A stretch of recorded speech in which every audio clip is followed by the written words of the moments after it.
let's start with Cloudflare, who launched a marketplace for publisher control over AI crawlers that are hitting sites. Cloudflare has so much, like, touches so much of the web. So many sites are channeling their traffic through Cloudflare servers for protection, for all sorts of things. And so Cloudflare, on kind of like a network level, is rolling out new tools that give its users control over what kinds of AI bots actually have access to the data of their clients. There's also some tools to monetize that access. Users can block AI bots wholesale from crawling their data. That's actually on by default.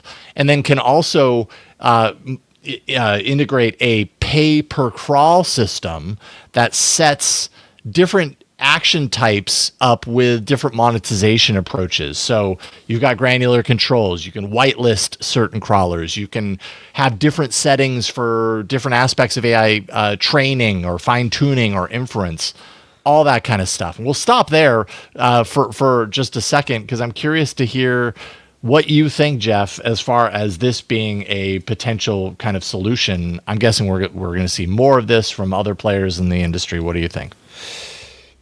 So one thing I've been struggling with is to understand whether, and we talked about this a little bit last week, whether just to use our old terminology, a robots.txt is legally enforceable. Yeah, that's a good question. Right? Is it just a courtesy?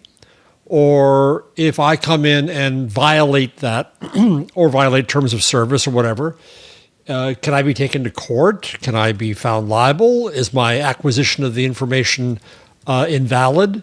And on the other side of it, if I'm a site, can I, pardon me, restrict it in odd ways? Can I say that only the people with white hair cannot use this site?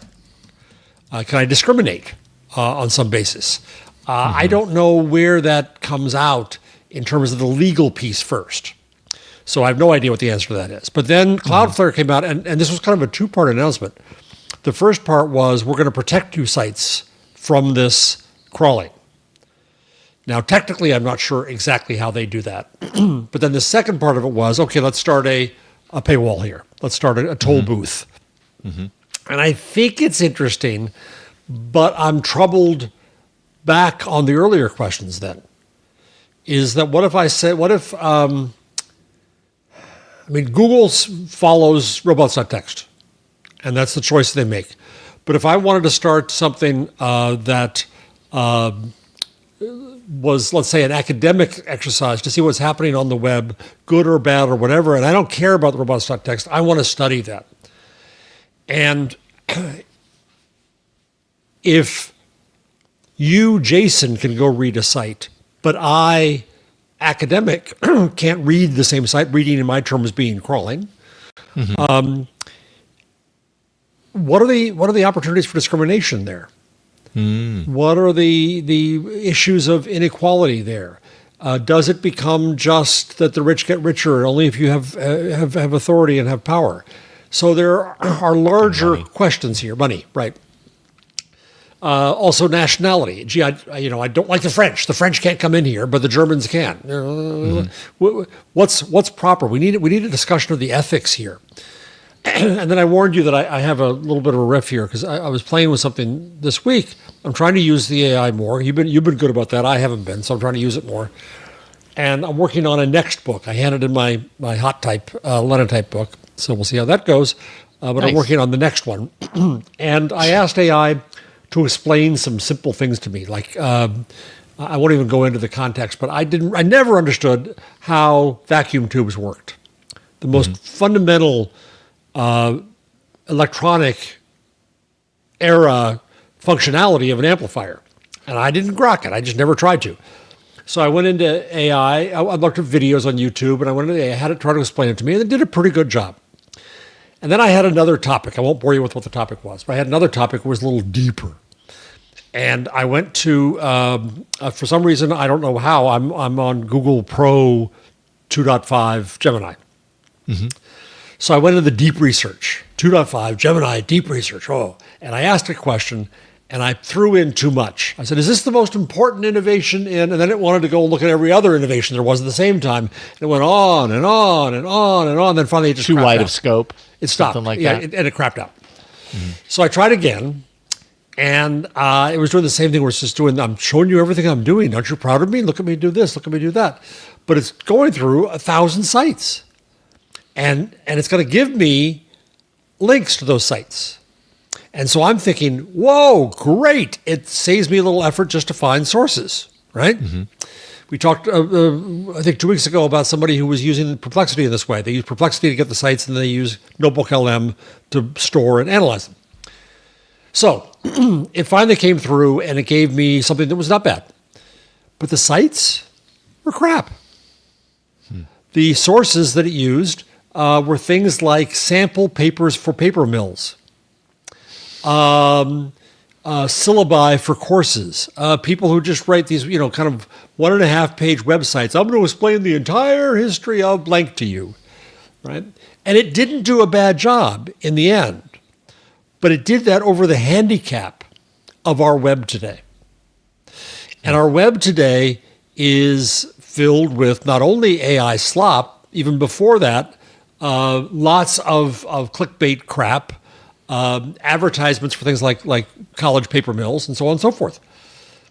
And so I got disturbed because Gemini could only do so much given the sources, given what it could crawl. Back finally to the point. Given what it could freely crawl on the web, it did a pretty good job. But then I imagined, what if we could set loose Gemini on the New York Public Library with no limitations? It would be 100,000 times better. It would be using creditable sources. It would have more information. It would have a better sense of what's there and why. It would have a sense of citation. It would have the benefits. Or what if we put it loose on academic papers, or on book publishers, or on good sources? So, yes, we need to figure out part of the discussion we had last week about the copyright case with not Audacity, with Anthropic. Where the judge said, when you acquired it legally, yes, it's fair use. And we're going to get to another case in a few minutes where the opposite is said. But in the Anthropic case, but when you didn't acquire it legally, then no, you're out of bounds. I think we need a larger discussion as a society now about if we're going to be using AI, and we are. It's horses out of the barn, over the horizon, and in a glue factory. There's no going back here. We're going to be using AI. What do we want as a society then about the quality of that? And how do we come up with arrangements for this? If we need a Cloudflare pay gate, okay, that's a discussion to have, but I'd rather have the discussion in a rather open way.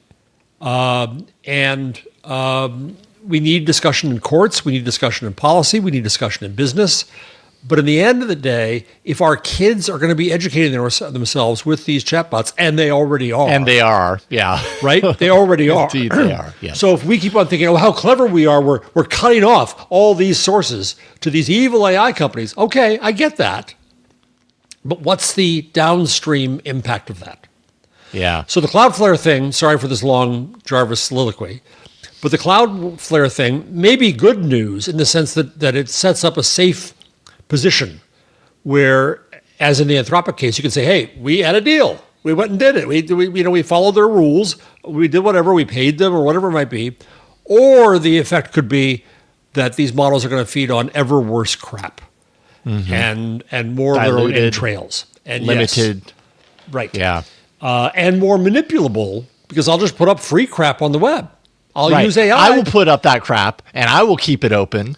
And there's probably some way to game the system on the other side of that when you're talking about spam and people that have something to gain from the models having access to their specific brand of crap. Right.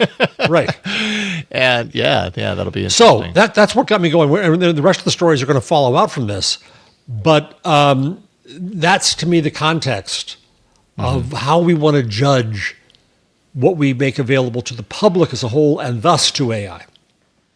Yeah, very interesting. Yeah, I think the upside to something like this is that the publishers who have long, and by long I mean in the last couple of years that any of this has been happening to at the degree that it is, have wanted to have some sort of semblance of control over their content, have wanted to have some sort of mechanism or consistency around compensation. So on its face, this gives them a piece of that. And who knows what that compensation actually might look like, the pay-per-crawl system. Like, what are we talking about here? Like, what kind of money are we talking about? What are the numbers exactly? We don't really know yet. And I'm curious, very curious about that. But then there's the downside, which is, like you said, parts of the web inevitably end up closed off because there are the never AIers who are like, no, no matter what, this will not stand. The suppression will not stand, and it'll be siphoned off, and then that limits the research, that limits the archival, that limits the quality of the AI models themselves. And yeah, like you said, kids are using. And when I say kids, I realize, like, yes, some kids are like legitimate kids are using these things for education, but I think more than that, you've got the 20 to 30-year-old workers who are largely investing a lot of their reliance on these tools because it's the now thing, and it's because it does have a lot of potential. And so, are we setting them up for failure to a large degree by doing that? Yeah, and it's a larger ethical society discussion. And I'm reminded of Aaron Swartz, may he rest in peace, who saw this back in, I don't know what year it was when he tragically died, but when he was trying to download JSTOR, arguing that an academic resource like that should be an open academic resource for the good of society. And this is just the internet. This is before AI. This is before all that. Right. That was just to say for students and researchers should have access to this. And right now I work for 2 universities, and I'm emeritus at one, and that gives me access to libraries that I'm scared to death I'm going to lose, because I wouldn't be able to write my books. I wouldn't be able to do what I do because I have a privileged access to this stuff. And it ended up with a court case against Aaron Swartz, and he committed suicide as a result. And it's a tragic loss all around. And so, but he was trying to cause this discussion to happen. And I think we need to have it at a higher level.